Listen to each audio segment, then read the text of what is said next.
And that's down to like 12. So, Give a couple minutes here. well, I guess we still have a few people on the old link.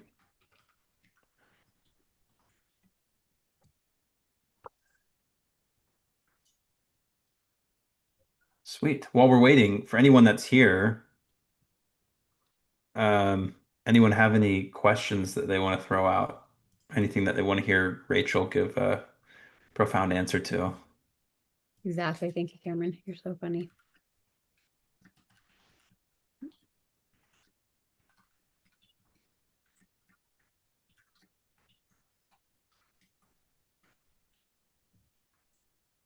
I don't have a ton of answers for things, but I have a ton of questions. Hmm. Sometimes the questions are more important than the answers. True, that's true. That happens sometimes. Or yeah, more questions than helps you arrive at some form of a potential answer. Right. Sometimes once you have the question, the answer's straightforward. But getting the question is the hard thing. That's Yeah. interestingly, it's the thing that AI still can't really do. So Ah, it's kind of like the barrier, that it has to break before it can reach escape velocity. interesting. That's funny. Yeah, it's interesting that that's kind of the thing that frees up the whole thought process and where something goes, you know? Hmm. Even when you look like at the DNC, Joseph asks certain questions to things, right? You know, it's like Right. Yeah. So, I that's where mean, the so many mission. of them are answers to questions. Yeah. Somebody pointed out at a BYU class I took that, um, oh, am I remembering this right now? Something like if you, well, oh, this can't be right. Oh, I think what it was is Jesus asks more questions than he gives the answer to, Oh, like that. I could see that. Yeah, Like I could. he asks lots of questions that he like just kind of lets you wrestle with and think about. Hmm. Yeah, I could see that. I feel like often I'll ask a question and I get a question in return sometimes too. Mhm. It's like, good one, Lord. Good one. Thank you for that. Yeah. Okay. Rodolfo's saying we should have most of the people here. Okay. So I'm going to close off of the old link. We got 22 here. If anybody's not here, will you please let us know? Just kidding. Classic dad joke.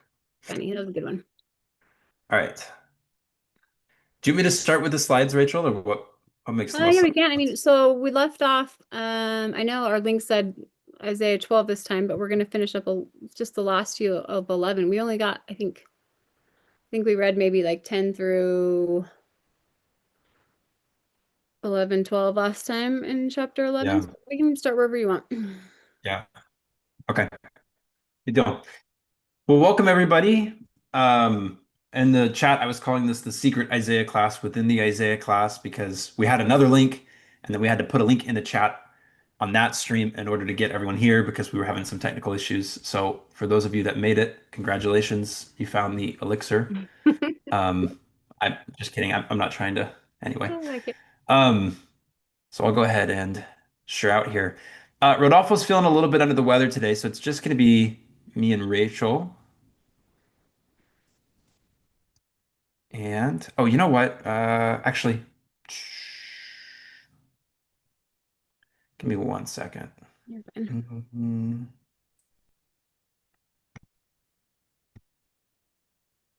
Okay, you can still see that screen. Yep. I can see it. Yeah. Okay, okay. Sorry, I'm just thinking I want to pull up some scriptures on Oh, yeah. Good another call. window. And I'm not usually the one who shares it, so I usually have a different kind of way of doing this. Okay, yes. Welcome everybody. The plan originally was we were going to do the end of 11 and 12. Rodolfo's feeling a little bit under the weather, so we thought maybe this time we'll take it just a little bit easy and kind of make it more chill, more interactive um, with the chat. And then yeah, if you guys have questions or anything like that, feel free to throw it out. What we'll probably just do is finish off 11 this time. Um, and then moving forward, we'll start at 12 again. So we've been in 11 for like 3 months now, or 4 months, So or long. Yeah. a long time. Okay, sorry, I need to pull up the new chat actually. Mhm. Um, so Got yeah, you. it'll be good to finally finish this off. 11's great. It's worth taking 3 episodes to do, but unfortunately, those 3 episodes have been Okay. stretched out over a break. I know I have to keep bringing my brain back to here. Where am I in 11? Where are we? Let's see. What did we Right. do? Okay. All right. Sorry, everybody. We will get this off the ground in just a second.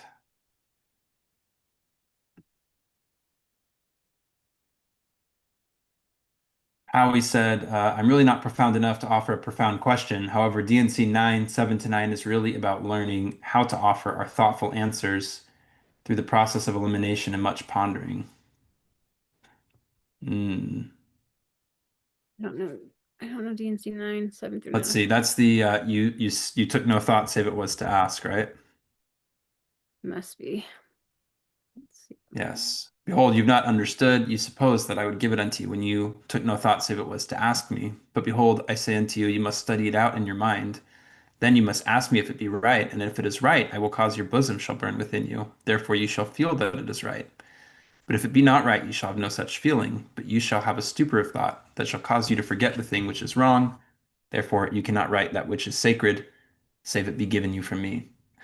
This, I think, is really interesting, just as a side note, because we never really get an explanation about how the translation process works. Mhm. There's an occasion where Hiram Smith basically is conducting some meeting and he says, all right, and now my brother Joseph is going to tell us about the translation.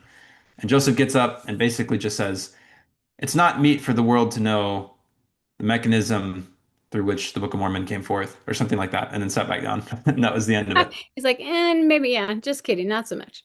Yeah. So we don't know a ton, but this verse does give us a little bit of insight into kind of that revelatory process. Well, but yeah, it's interesting, isn't it? All right. Okay, Isaiah 11, part 3. Rachel, any other housekeeping items or anything like that that we need to touch on before just jumping back in I here? think, I know we're running a little late, so if not, no yeah, no, worries. that's just go for it. Yeah. Okay, sweet. Well, do you want to kick us off with verses 10 through 12? Yeah, yeah, let me reread because we talked a lot about the banner last time and I cannot remember where we left off exactly, but I'm just going to reread these and then I think maybe we're at oh, let me read these and then yeah, we'll see where we're at. Okay. So, and it shall be in that day the root of Jesse who stands as a banner for the peoples. To him the nations shall seek, and his resting place shall be glory. And it shall be in that day the Lord shall again stretch forth his hand a second time to recover the remnant of his people who shall remain from Assyria and from Egypt and from Pathros and from Cush and from Elam and from Shinar and from Hamath and from the isles of the sea. And he shall lift up a banner for the nations and shall gather the outcasts of Israel and the dispersed of Judah. He shall assemble from the four corners of the earth. I don't think we talked about the locations there. Yeah, we've got some slides on that coming up, I think. Okay, yeah. Okay, so yeah, you want to give us our where we're at Messianically here and what's Yeah, yeah. So it's good to, of course, take um, chunks in Isaiah, chapters in Isaiah, as like a singular image. Um, Sometimes you're getting poetic descriptions of things that aren't necessarily linear. So it's not like for example, when you go and you read 3rd Nephi 21, you get several, new paragraph breaks that say and then it fills in, and then, and then, and then, and then. And it's not necessarily saying this is a sequence of events that are following one after the other, but rather all at the same time or all part of this particular image that's going on. It's a very Hebrew thing to do. This is describing an image. So Isaiah 11 is very much that. What we're talking about, of course, is the world being set right through Messiah. I love the And this, imagery of him coming excuse through a me. tree too, you know? Mhm. I think a lot of we have a lot of overlap with people that listen to the Ancient Tradition podcast. And that's one of my favorites. She talks a lot about all kind of different ancient texts and how it relates to Christianity and the Bible. And I was listening to one just this week where there's a lot of imagery of, kings and queens being born from a tree and coming from a tree. And I thought, oh, it like ties so perfectly into this Isaiah 11. I don't know, I just was so surprised how many ancient texts have that same and similar idea of bringing forth, like, like a root or Mm, a little sapling or branch or shoot. yeah.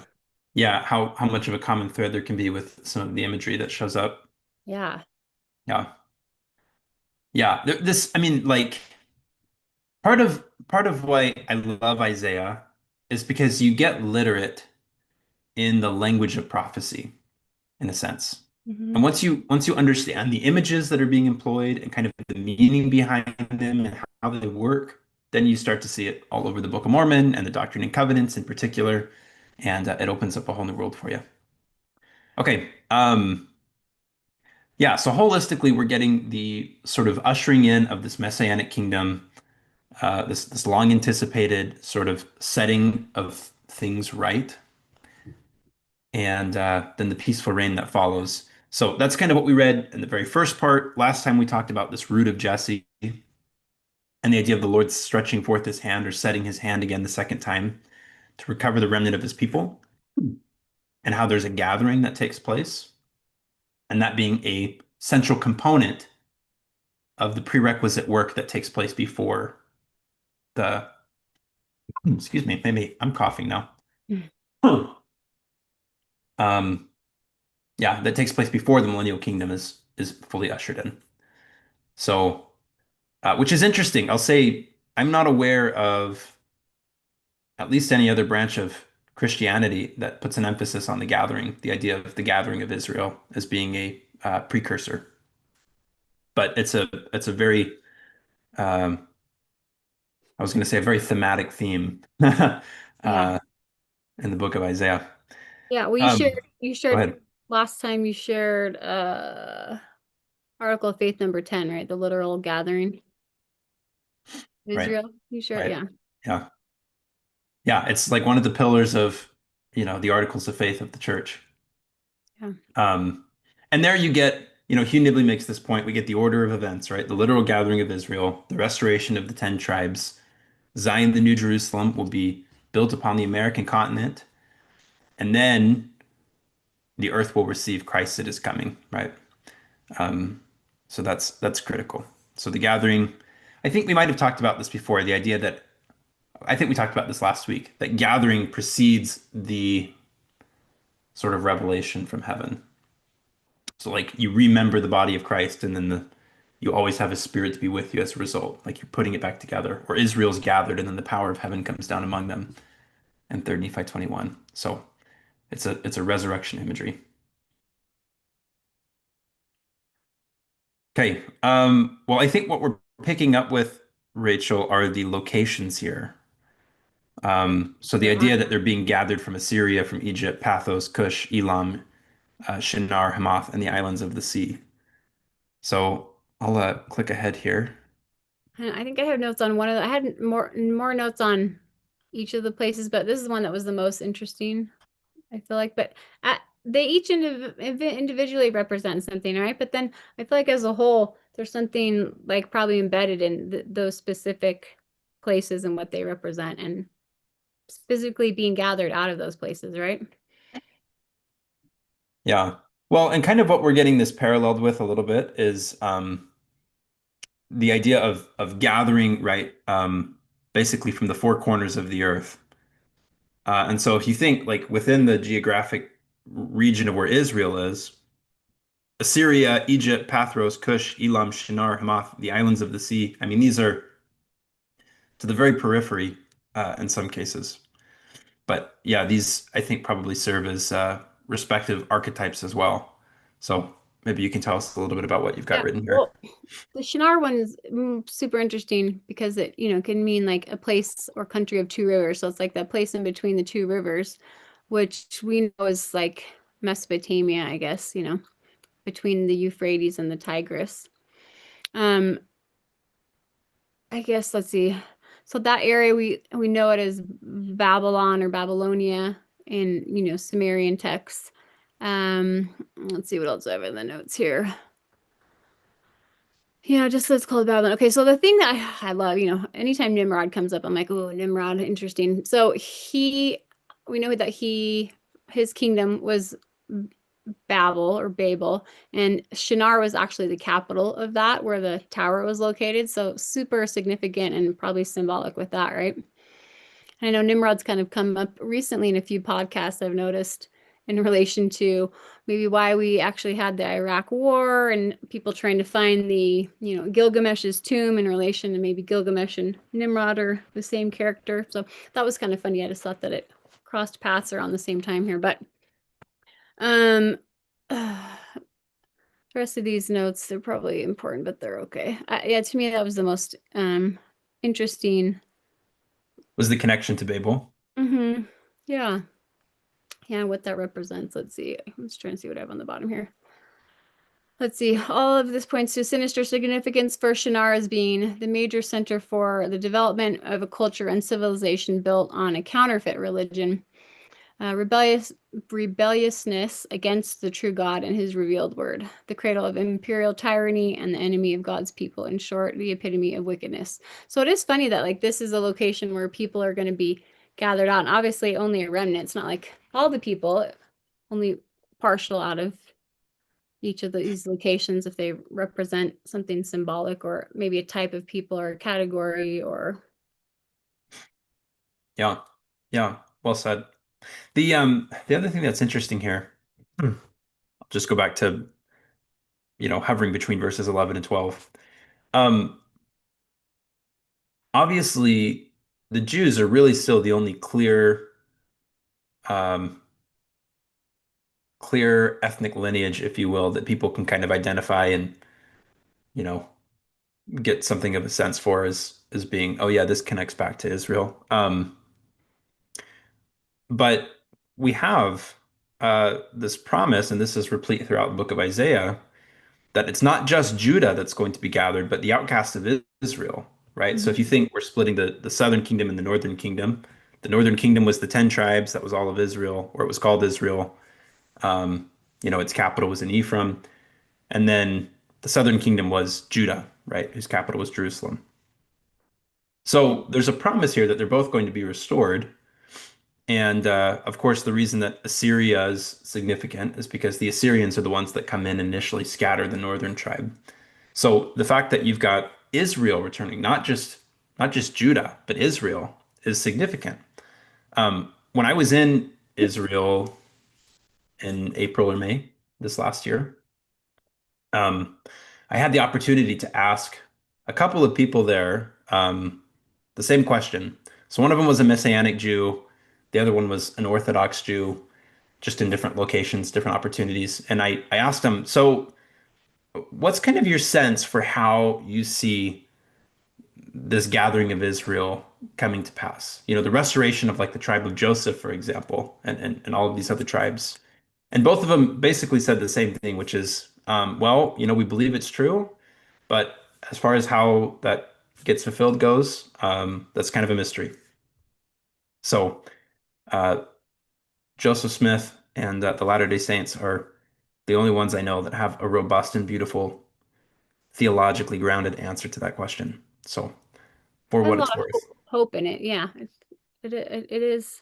I do like the hope that is in that, and it's unique. Okay. Um, should we move on to 13:14 here? Yeah, let's do it. Okay, I can read it. And the jealousy of Ephraim shall depart, and the adversaries of Judah shall be cut off. Ephraim shall not be jealous of Judah, and Judah shall not harass Ephraim. And they shall swoop down upon the shoulder of the Philistines to the west.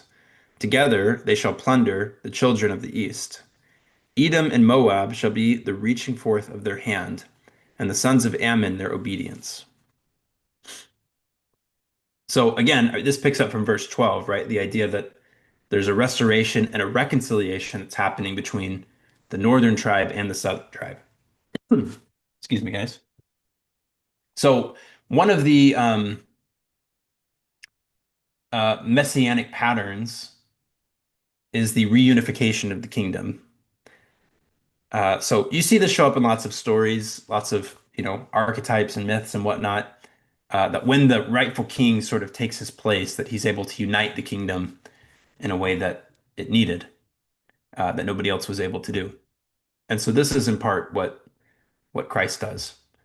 Um, it's the reconciliation of the northern tribe and the southern tribe. Now, part of what is significant about this verse is it's referencing the interaction we read. Oh, I don't remember how many chapters ago this was, in which there's kind of a little bit of tension and beef between Ephraim and Judah, Is it right? eight Where or Ephraim nine? kind of betrays Judah to some extent.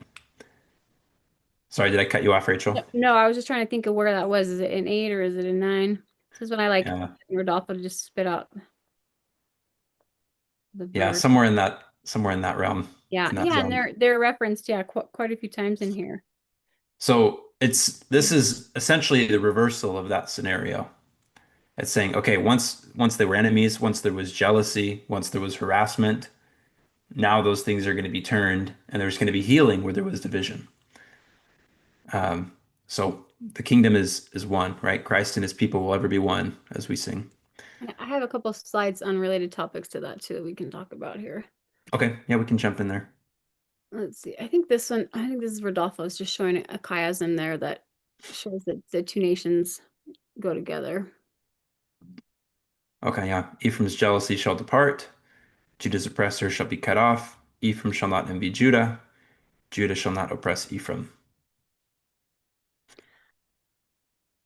So one of the things when I, coming across this and thinking about Ephraim and Judah, I was like, well, okay, so wait, when did they have like, when was the split? When was this like, like generically we have like, so Saul, and then David comes and he unites everything really because, he replaces Saul who doesn't quite get it done. And then we have Solomon, but then that's where it divides again, right? And then we've got these two, um, Rehoboam and Jeroboam that, each are a king of the two kingdoms. But there's kind of a lot to this. Like if you, I don't know if you just ask somebody like, what's the generic reason why they had such a rift? I spent quite a few tabs and documents looking into this.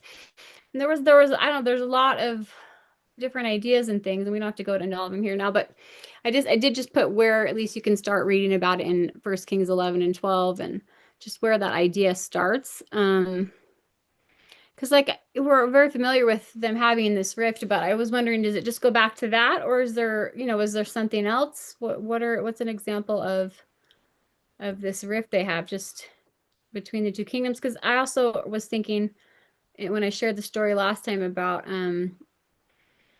Joseph's coat and that it's Judah that brings it back to the father. So there's the sibling rivalry that we find in brothers a lot too within all stories. And Yeah, what 100%. I think it's the reiteration of that pattern. So like, we I think we might have talked about this last time. That Joseph is sold into slavery, and because obviously there are issues, right? There's tension. Joseph's sold into slavery. He takes on the identity of the Egyptian. While he's in slavery, he's put in a position where, because of his faithfulness and his penitence, he's able to actually provide a sort of temporal salvation for his family. Mhm. Um, and so I think on a larger scale, that's what we're seeing play out with the tribes themselves. Is well, first the Northern Kingdom, which is representative, of course, of Joseph kind of taking the lead there, but the tribe of Joseph specifically are taken into captivity. And then from there, it becomes Ephraim's work um, to provide the means for the regathering and the restoration of the other tribes of Israel. So I wonder if, so we were talking about this shoot eh, coming up and representing, I wonder if it's two people that come together or if it's two lines of a Two person within, lineages. within one. Yeah. Is it like, yeah, what is the actual unifying the two, become one in the hand? Is that, yeah. Yeah, well, it's really interesting that I'd never made that connection that the reconciliation of Joseph and Judah, or Ephraim and Judah, towards the end of 11 Mhm. has ties back to what's going on at the very beginning of 11. So like we know we read this last time in DNC 113, and the very first few verses, it's talking about the stem and the rod and the root, and it's describing with the rod and the root particularly a character or two characters potentially who are descendants of both David and Ephraim, or Judah and Ephraim. So there's certainly a level of like it's almost like Ezekiel 37 Mhm. with the two sticks being joined in the hand. Yeah. Um, it wouldn't surprise me. I'm speculating a bit here. So disclaimer, but it wouldn't surprise me if we were to find out that Christ had some Ephraim in him as well, and that he himself was sort of representative of this conjoining of, the stick of Joseph and the stick of Judah, and Mhm. then kind of sets the pattern for unification. We read this last time, there's this delineation. Judah has the scepter, but Ephraim has the birthright. Yeah. Um, so in a sense, it's the joining of those two things together that ushers in the millennial Yeah. And so is messianic that, yeah, do kingdom. they come together in one person, or is that actually two people come together? Or yeah, it's like what could that look like? So interesting. Let's see. Well, Looking at okay, and some does that comments have to, here. Go do you ahead. think that has to happen before then any other gathering can happen? It's like that unification in order, like, in order for David, for everything, the kingdoms to come together, he had to be there in order to do it, right? So it's like, chicken before the egg, or, what has to happen first in order for those things, or are they all kind of simultaneously happening? I'd be curious. Yeah, Linear fashion. well, there are probably lots of ways to think about this, but at least one way to think about it in my mind is here, I'm going to oh, I didn't mean to stop sharing. Stand by.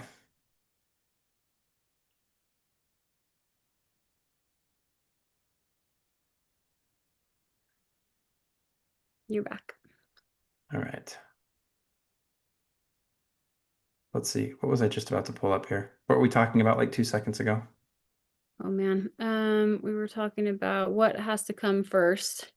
Oh, right. Um, hold on.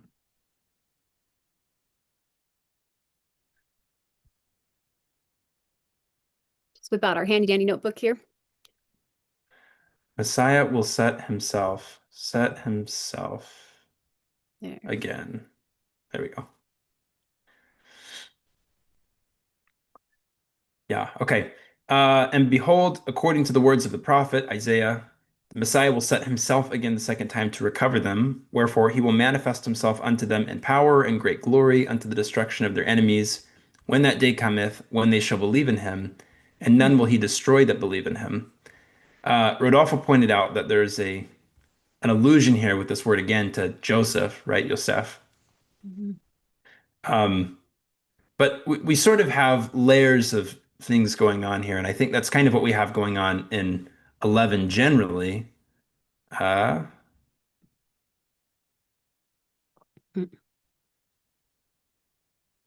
oh, I misspelled something there. Isaiah 11. Yeah. Sorry, I got a cough too. Um, and I guess I should pull up DNC 113. Yeah, you might as Oh, well. Mm. right. So there are layers here because we have the stem of Jesse and the branch uh, that grows from the roots, right? And we've got Christ mentioned, and then there's a servant in the hands of Christ. And then there's another descendant unto whom rightly belongs the priesthood and the keys of the kingdom for an ensign, right? These are all the themes that are kind of being brought up in chapter 11 here. So all of these things are sort of layered. Um, and I think that works the same way that this does here. Messiah will set himself again, right? So what we were reading before was the Lord will set his hand again the second time. So Messiah will set himself again the second time. to recover his people. That's sort of the sense in which I see like the initiation of the gathering of the kingdom happening, is Christ is first manifesting himself to the Gentiles in the early restoration. And then that sets kind of the framing or the era that we're moving into, um, that we're presently in, right? So the restoration of the priesthood and the gathering of Israel and that sort of foundational framework that's being laid. So anyway, I don't know if that's helpful or if that gets at what you're asking, but that's kind of how I think about that. Oh, let's see, my camera's being weird. There we go.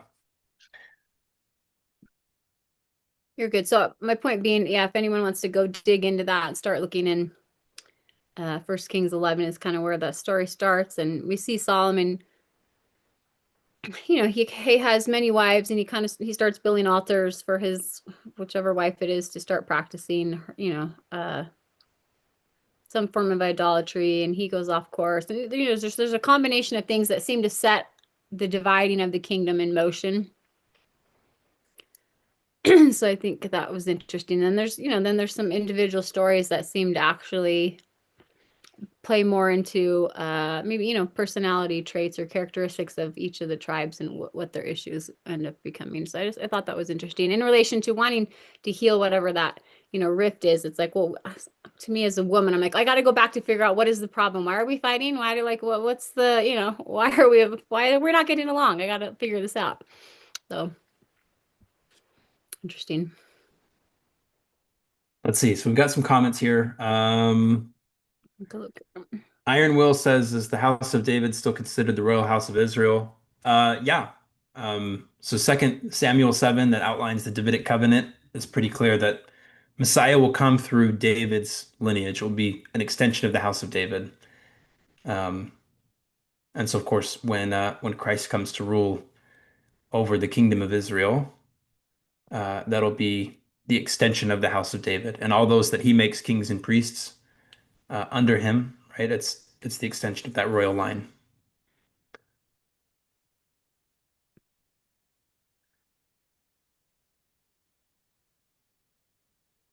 All right. Anything else we want to get into here? No, Okay. I think this was another just that pattern of the struggle between brothers is one that's so fascinating. I as I started to think about it and just listing off brothers that have issues, there were so many more. This was just like a small amount of this tension. But I mean, we open with the Bible and Genesis with Cain and Abel and that tension, right? And some of these stories, this is obviously the saddest one because one brother kills the other, but in some of them they have issues and then they come together again and everything's good, or but just each one of them has their own unique story, but again, it's repetitive throughout the narratives all the time. Yeah, it is interesting the way that the pattern repeats again and again and again. That there's division between brothers that needs reconciliation. Yeah. Um, I'll make a couple of comments on some of these, unless you have things that No, you. yep. So one thing I'll note right here is on the Jesus and Lucifer. For whatever reason, I cannot wrap my mind around uh, why people in the broader Christian world have an issue with the idea that well, they'll say Jesus and Satan were brothers, and I'm not quite sure like what image they have in their head, what they think is going on exactly. But I will say the mere fact. Well, part of it, I think, part of the watershed issue theologically is that we see the Godhead as being comprised of three different beings, right? And Jesus is literally a son of God, Hmm. um, and therefore is brothers among the other sons of God and is firstborn. Yeah. Um, but that, I don't know why that should be so controversial, but it is worth pointing out. I didn't know that it was. Yeah, well, for some reason, I think somebody Yeah. said it like in the 80s, and Whereas like, everybody who's wanted to like throw a rock at the church since then has like copy well, pasted it online. yeah, there's types of in mythology and going way back to then, like those two characters being brothers, and that's why the Right, conflict is so interesting, right? right, Yeah. right. Yeah, I mean the mere fact that it shows up in so many places, Mhm. Has the ancient tradition done something on? Not that I have heard. I'm Okay. like 3 episodes behind, but maybe she'll do one now. It's like in every divine pantheon ever, Yeah, and it shows everywhere. up a million times in the Bible. Yeah, all over Um, Egyptian stuff. I mean, it's everywhere. Yeah, it is all over. yeah, it is a very cosmic pattern. Hmm. It's a very eternal pattern. Yeah. Cain and Abel, Isaac and Ishmael, Jacob and Esau, Joseph and his brothers, Ephraim and Judah, uh, and then even in the Book of Mormon, right? Yeah. Nephi and Laman and Lemuel. Yeah, that's what I Um, thought too. It's like, oh, gosh, there it is again. And it's everywhere. yeah, and if you have brothers, you see, I have 4 brothers, and I see some of them conflict with each other more than others. And sometimes it's personality, sometimes it's whether they're, closer in age. But I always think, oh, it's just interesting to see how that dynamic plays out so much. But okay, Yeah. so we just share this, let's see, second Nephi 124 at the end of the page there. I just thought that was a good one from the Book of Mormon. Oh yeah. Do you want to read that for us? I know you do it, you do it. Okay. Rebel no more against your brother, whose views have been glorious, and who hath kept the commandments from the time that we left Jerusalem, and who hath been an instrument in the hands of God in bringing us forth into the land of promise. For were it not for him, we must have perished with hunger in the wilderness. Nevertheless, he sought to take away his life, yea, and he hath suffered much sorrow because of you. Yeah, I mean, just right there, it's like, oh gosh. Same with Joseph and his brothers, and just like, the idea of the younger brother often too, right? I mean, isn't even Joseph Smith is the younger brother, isn't Hiram his older brother? Hmm. Yeah, it's interesting, the younger brother pattern too. I would be curious to see how much that plays into it. Hmm. Hmm. Um, Now to kind of carry the theme through, in the Book of Mormon, you see Christ, a friend of mine who thinks very symbolically. I love the way he put this. He said in Third Nephi, when Christ comes, he unites the Nephites and the Lamanites, and then they set up this, Zion type order where there's no manner of ites after that. And the way he put that was Christ reverses the death of Lehi, because when Lehi dies, that's when the brothers split, for good. Yes, yeah, and that's when Nephi takes over. Yeah, totally. And yeah, that's such a great way of putting it because Yes. it's resurrection imagery, right? Yeah, You're gathering it all back up into I one. like that. That's great. So it's Christ is he's resurrecting Israel, right? He's resurrecting Lehi, so to speak, and all of those things provide opportunities for reconciliation and healing. Yeah, yeah, there's just so many ideas to explore. I was reading over Joseph again this week, and it just brings me to tears. Joseph, yeah, it's like the best story with him. He kind of, he messes with his brothers, but eventually it's, he weeps for them, and him revealing who he is to them is such a like a tender moment, and he holds a lot there for us. But anyways, okay. Yeah, yeah. I think these are our last 2 verses of 11. We can believe that. Okay, they're good ones. And Yahweh shall utterly destroy the tongue of the sea of Egypt, and he shall shake his hand over the river with the blast of his wind, and he shall smite it into 7 streams, and cause them to walk over in sandals. And there shall be a highway for the remnant of his people who remain from Assyria, as it was for Israel in the day of his coming up from the land of Egypt. So, Rolfo pointed out last time that there are really strong parallels between the gathering of Israel in the last days and the exodus from Egypt uh, in those days, right? This is why, by the way, I suspect that it's Moses who returns in the Kirtland Temple to bestow the keys of the gathering of Israel, because the work that's being commissioned is to do the second great sort of exodus, this time from Babylon, this time from Greater Babylon, and to do it by miracles and by power. Um, so Jeremiah, we read all these verses last time, but Jeremiah says essentially, once this happens, we're no longer going to say the God of Israel who led them through the Red Sea out of Egypt, but the God of Israel who led the 10 tribes from the north. And that there will be equally magnificent things taking place.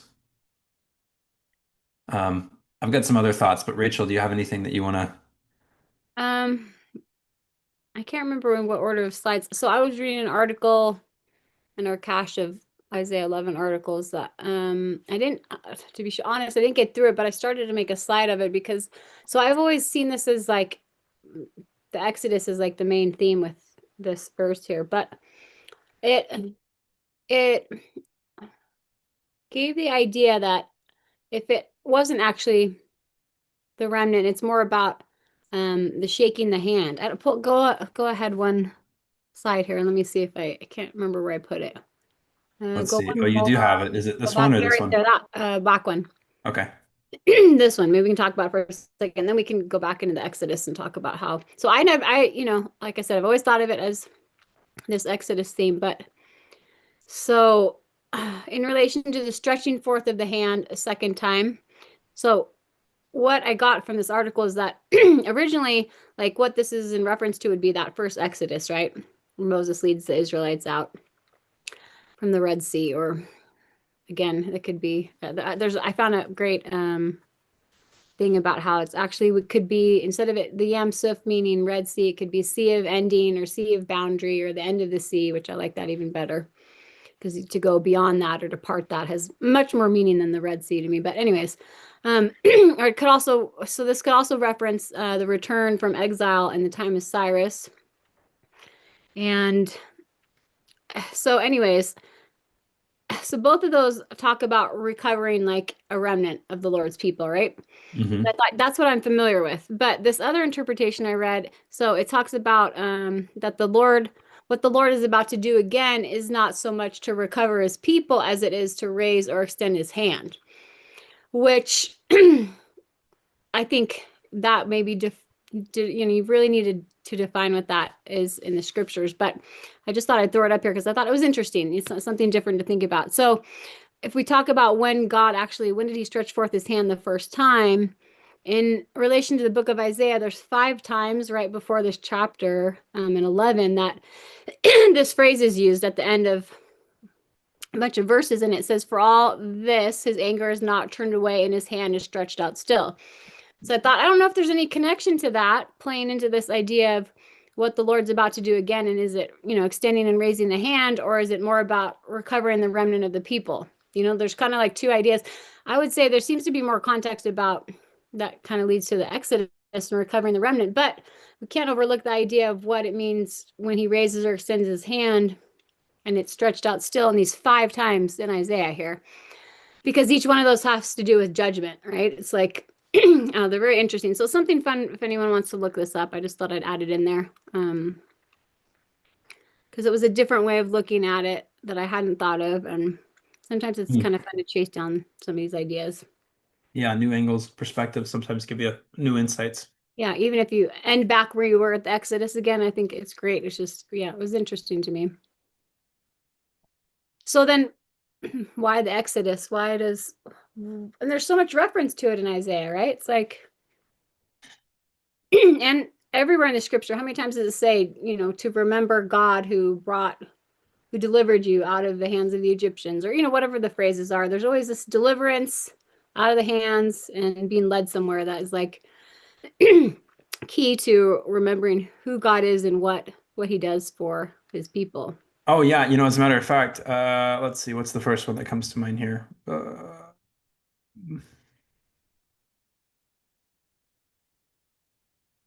Yeah, so like we may actually get this in the previous chapter, but or no, I think it is this one.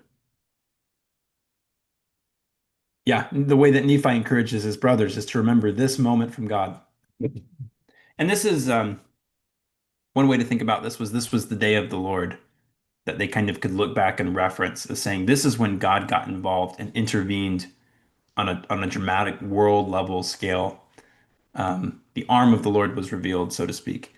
And so that's what's being looked forward to here is the intervention of God on a sort of cosmic level in a way that changes the world that is undeniable and is uh, seen by all flesh, as it's been said.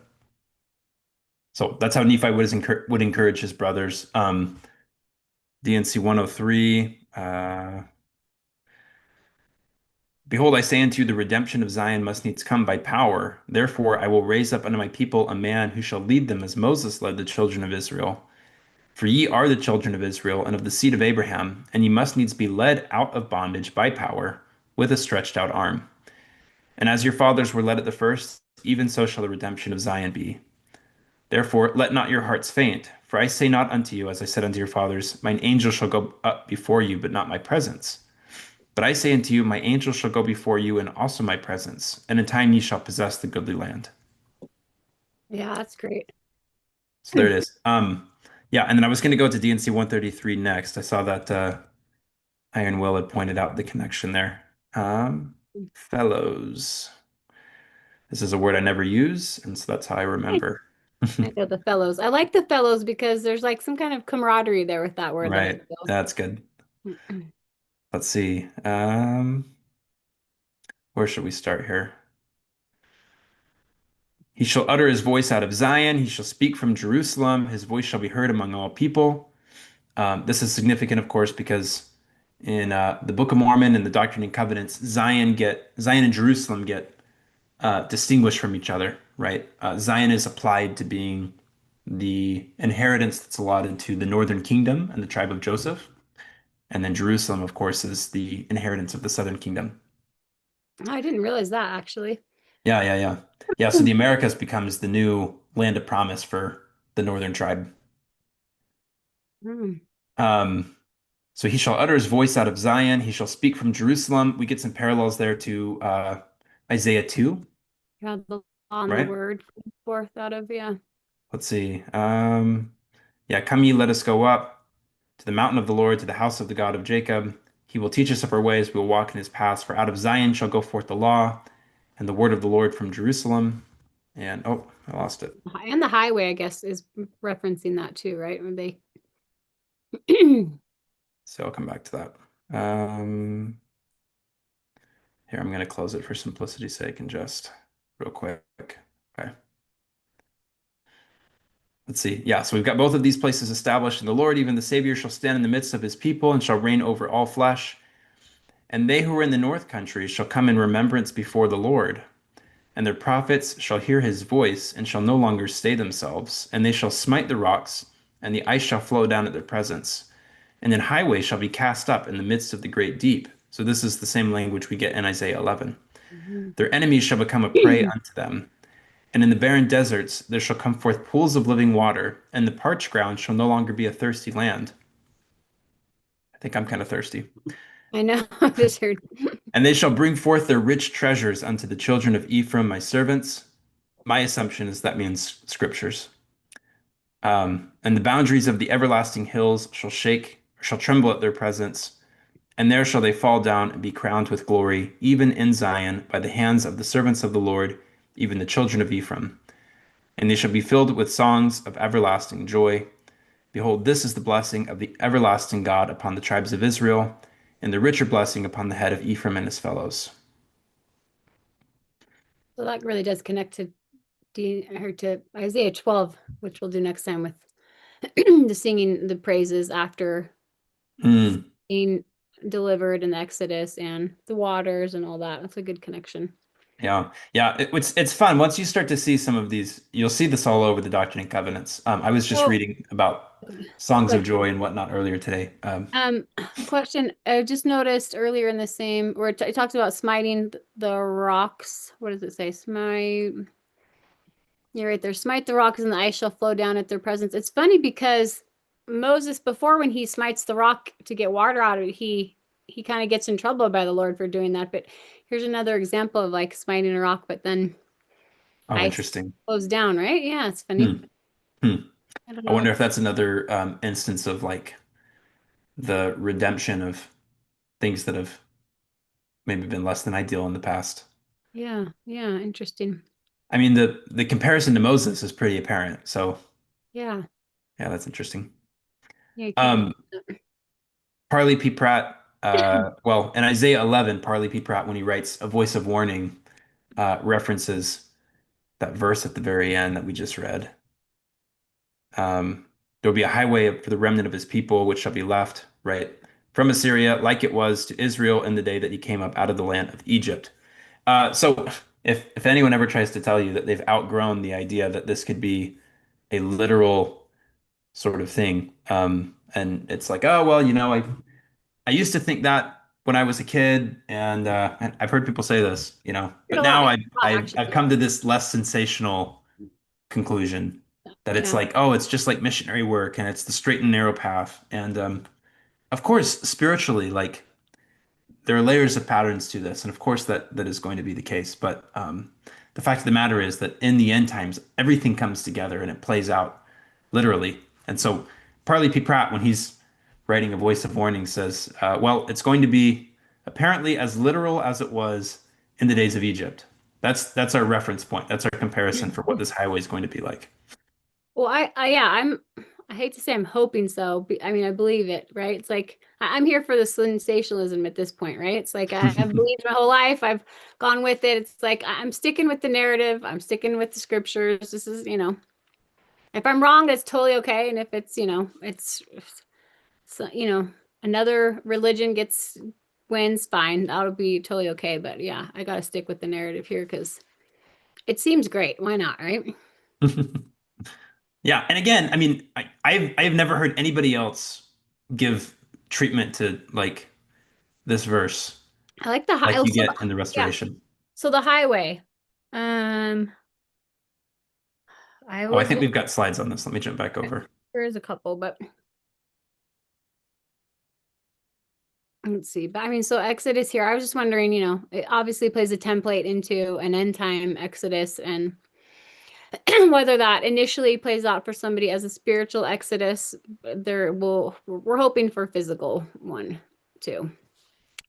These were just two verses on that. And my other question is, I wonder what it looks like to have your hand stretched out over the sea. It's like, I want to know what that looks like. What kind of, I don't want to accidentally do something now with it, but I want to know what that looks like because I'm curious.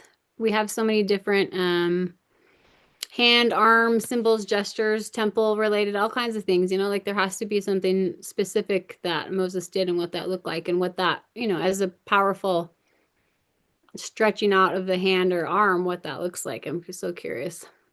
I feel like Rodolfo has some insight on this for some reason. He probably does. We're gonna have to maybe Yeah, ask we him might this. have to touch it back on here again. Let's see. So some comments. Sorry if I'm skipping yours, guys. Let's see.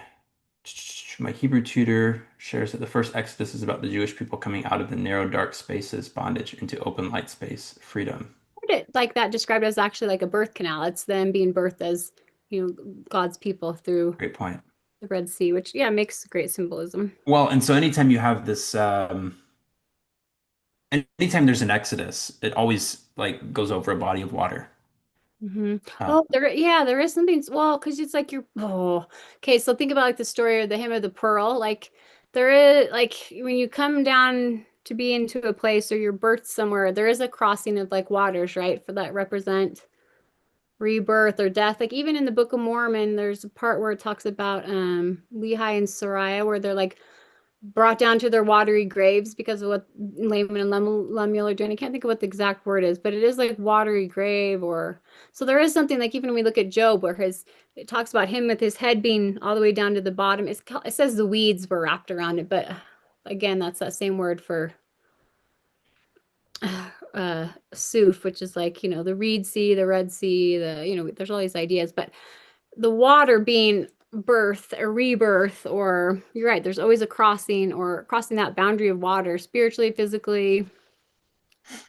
yeah, yeah. So it's kind of like yeah, the overlap that's being suggested is the Exodus is also like a rebirth, right? There's a death and a rebirth that's taking place.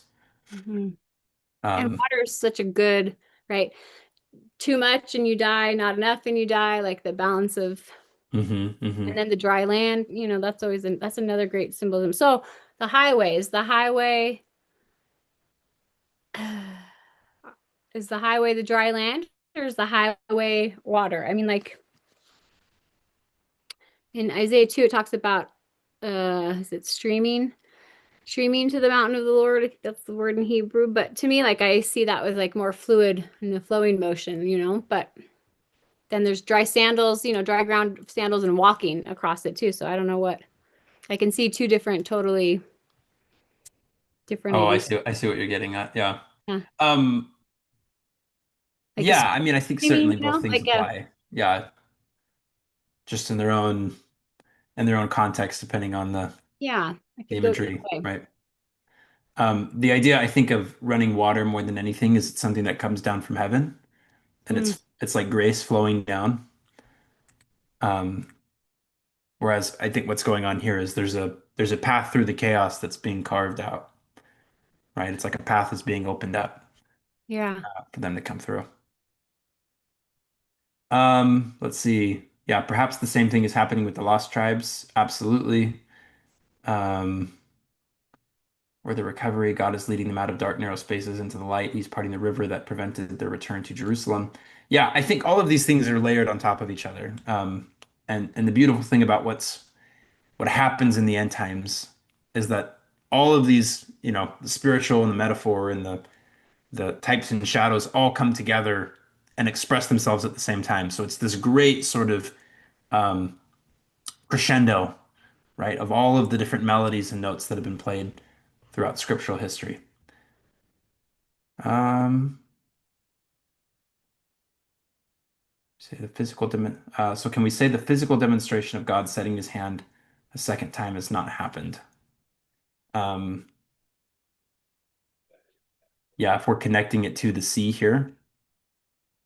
Well, I would say there again are probably layers to this question. On one level, I would say we can. I would say the beginning of the restoration, the coming forth of the Book of Mormon, the restoration of the priesthood, the setting up of all of the means and mechanisms and covenants and keys and the like that needed to return to pave the way for the work that has to happen, um, comprises a part of Messiah setting himself again the second time and manifesting himself to his people in power and great glory.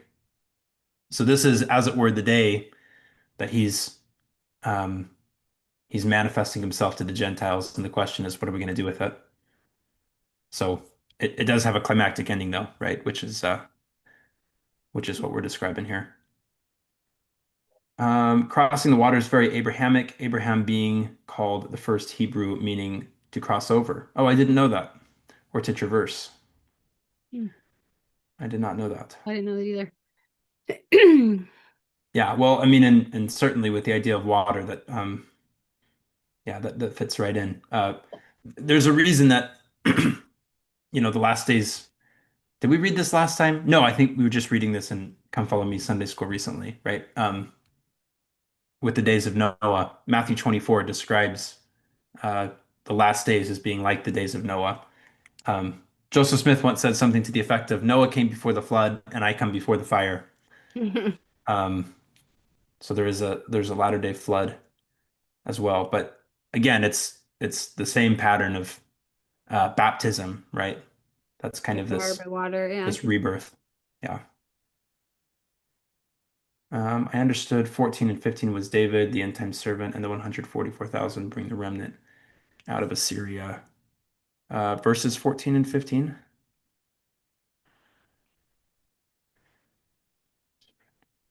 Yeah, these are all end time events for sure. This is the culmination of the pattern of walking the straight and narrow path will literally be a highway.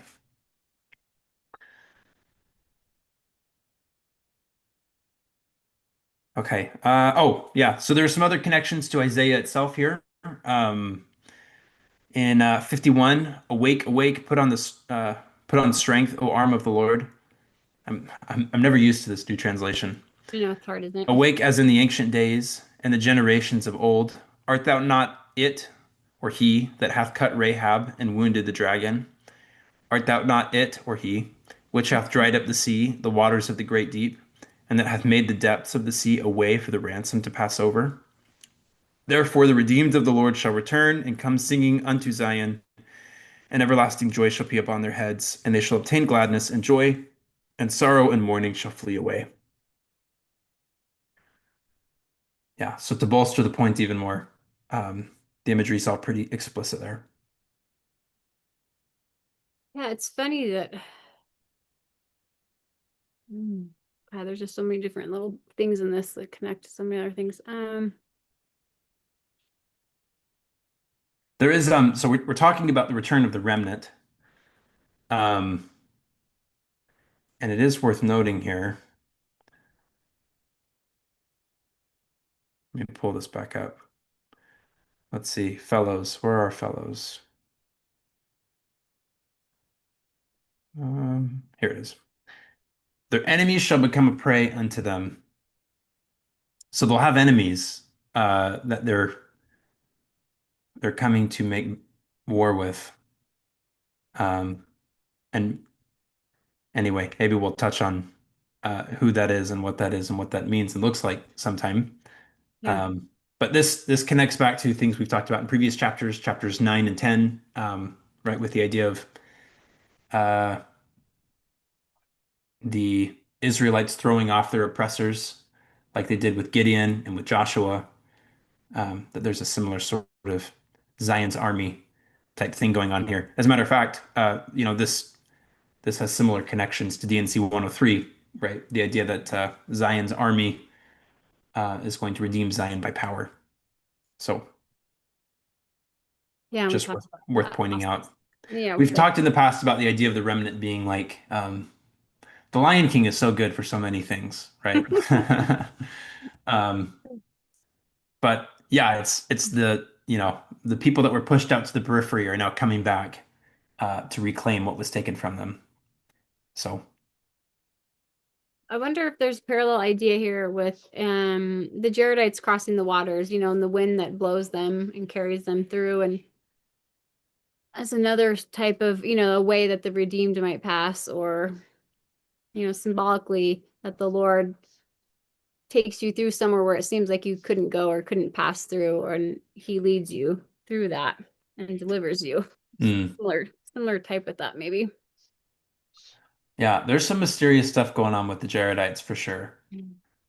I've got my theories, and Oh, that's good. We'll have to talk about that sometime. yeah, maybe another time we'll get into Yeah, it's a fun one. what And does Nible's Cameron got think a lot about the of Jaredites. fun stuff on it. Yeah, I love it. Okay. Yeah, and then I think our very last slide here is just some references to the idea of the highway. The highway extended between Egypt and Assyria, with Israel as the bridge. The highway named the way of holiness. The highway prepared, makes straight in the desert a highway for our God. This is what John the Baptist is saying, right? Mhm. Make straight the way of the Lord. The highway elevated, mountains become roads. So there's kind of a It's cast up, I think, is the like Hebrew word for it. Yeah. right. Yeah, there's the high is becoming low and the low is becoming high. That's imagery we You get in have to chapter 40 bring as well, right? The right. Yeah. the humble are exalted, the exalted are humbled. Yes. Interesting. That prepares the way, right? Or it's like that's part of the Right. process. Hmm. The highway's completed, cast up the highway, gather out the stones. Also a reference to what John the Baptist is doing, right? Where he says, God can raise up from these stones children of Abraham, Oh, yeah, that's a good one. lift up a banner over the peoples. And of course, what's John doing? He's baptizing, right? Um, this is why the straight and narrow gate, right? When we talk about walking the straight and narrow path, it begins with baptism. Um, oh Hmm. man, I keep meaning to not stop sharing the screen, but just click off of the presentation. Sorry, guys. That's what happens when you get all the power, Cameron. I can't be trusted. Nope. I can spell here.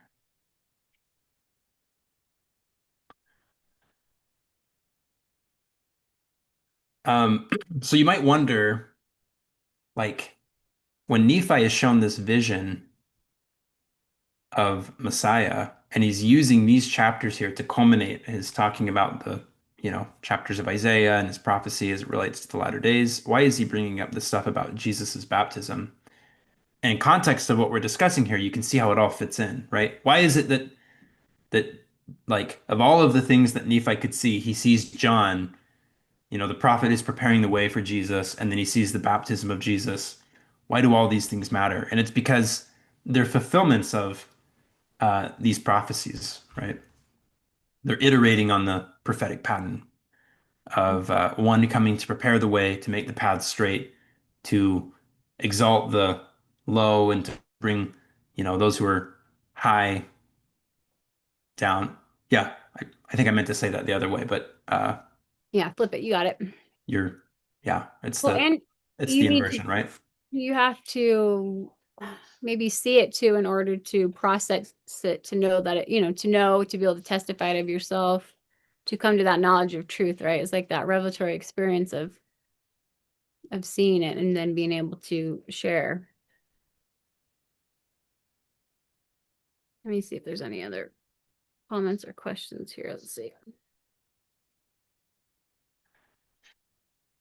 Turn Um, to Eden State. Yeah, I like that too because it's like the in Isaiah 2, you're going up to the mountain. There's like this path of ascent back to Eden, which is on the mountain. I love that. let's see. Saspin 3 asked, is that specifically referring to Moses' Torah, meaning the law that goes forth from Jerusalem? Um, I think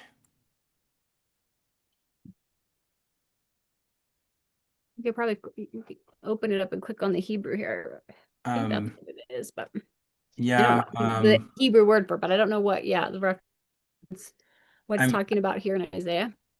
for Isaiah 2. Yeah. Um, well, so there's a hmm. The thing that the law points to ultimately is to be like Christ, right? Which is why he says he is the law in 3rd Nephi 15. The law has an end in him because it's fulfilled in him. He embodies it.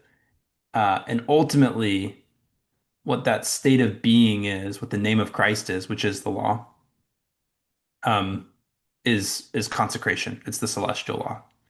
That's the law that governs Jerusalem and will govern Zion. So, for what it's worth. I like that. Somebody commented, waiting for the sealed portion. I like that because I was just thinking, the word of the Lord from Jerusalem, just the idea of the words of Christ and that linking to some other sealed book or portion. I like that.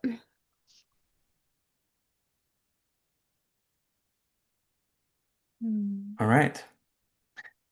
Do we have And anything else here? That's everything for chapter 11. yeah, it's done now, finally. So, yeah, after I'll 3 months, go back and redo it, but that's all right. we made it Each time through. I do it, every time this comes up, I always learn so many new things. So it's so Mm. fun. Yeah, it's good. Well, that's everything from us. I know we're wrapping up a little bit sooner than normal. Um, any other questions or comments or thoughts from you guys here with us?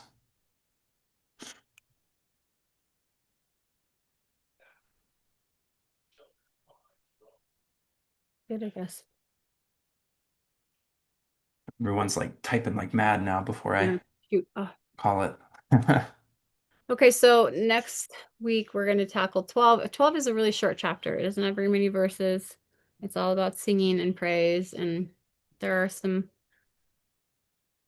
pools of living water mentioned. So a few things connect to some of this we mentioned tonight, even. There's a renewal. Yeah. Yeah, so the big thing to take away from chapter 11 on the whole is there's a unification that's happening in Messiah. That's what the mission is all about. It's the when we say the redemption of the world. I think that's a phrase we hear so many times that we just kind of assume, oh yeah, that just like, like Jesus atones for everyone's sins, and then that's kind of it. But like that's true, yeah. But the theological context in which that gets framed is this sort of taking of everything that's broken in the world and resurrecting it such that Christ's kingdom in the millennium is what we get on the other side of that. So it's the reversal of death, it's the gathering of Israel, it's the reuniting the tribes of Joseph and Judah, the unification of the birthright and the scepter. Um, and yeah, and peace and harmony ensuing, right? So we have the millennial imagery of um, wolves and lambs and kids and snakes all playing together. So, Yeah. So, somebody asked questions about the animals, but we talked about it earlier too. oh yeah, yeah, yeah. The pairing of the animals. Did you Yeah. have any insight on that? I can't remember. I can't remember what we talked about earlier, but I have to revisit it. There is some symbolism in the fact that there are clean animals and unclean animals that are paired together, which would be understood as being like Israel and Gentiles, um, Israel and the nations. There's that verse we talked about last time in Revelation 11 that says, "The kingdoms of this world have become the kingdoms of our God and His Christ, and He shall reign forever and ever." Um, there's the image that we anticipate um, with Christ's millennial kingdom is, of course, we talk about these two capital centers that He rules from in Zion and Jerusalem, and then you have Zion and her stakes, which are other Zion type cities, other fractal instances of that same pattern.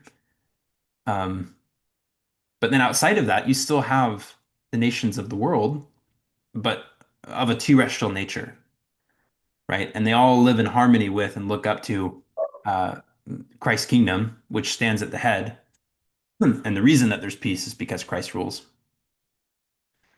So, yeah, there's the wolves and the lambs for you, so to speak.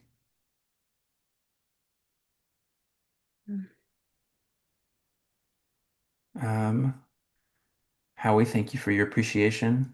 Oh, we didn't talk about Robert and Travis. birds. Dang it, we didn't talk about the swooping down and the.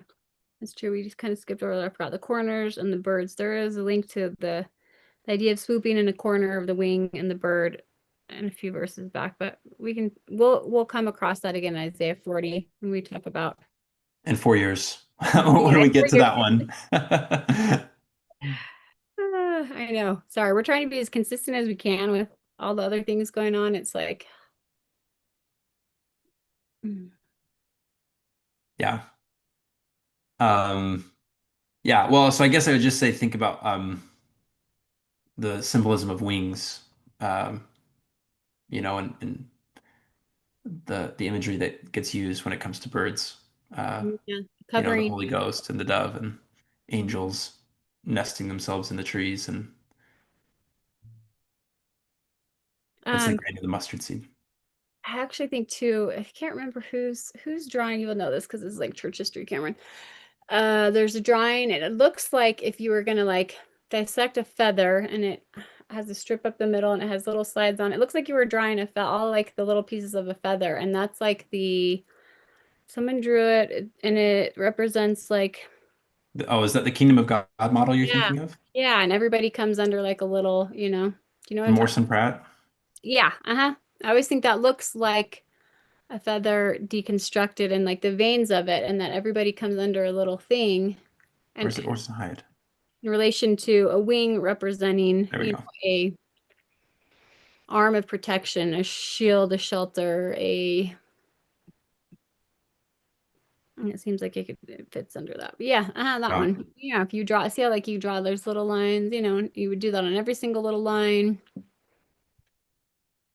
Yeah, that's interesting. I mean, what it resembles in part is the like you'll see this imagery everywhere. It's a tree, right? This is the tree of life. It's the way that veins work. It's the idea of like distinction from a source, and it takes, it's the vine and the branches, Branch, yeah. I think the branch and the wing, yeah, they have the same similar same imagery. structure. Yeah, absolutely. Super cool.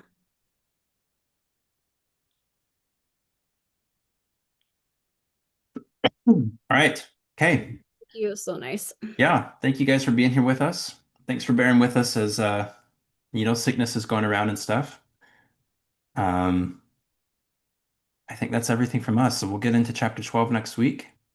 And if you guys have anything interesting to share that you've been learning or questions you want to ask, then feel free to post them in the Search Diligently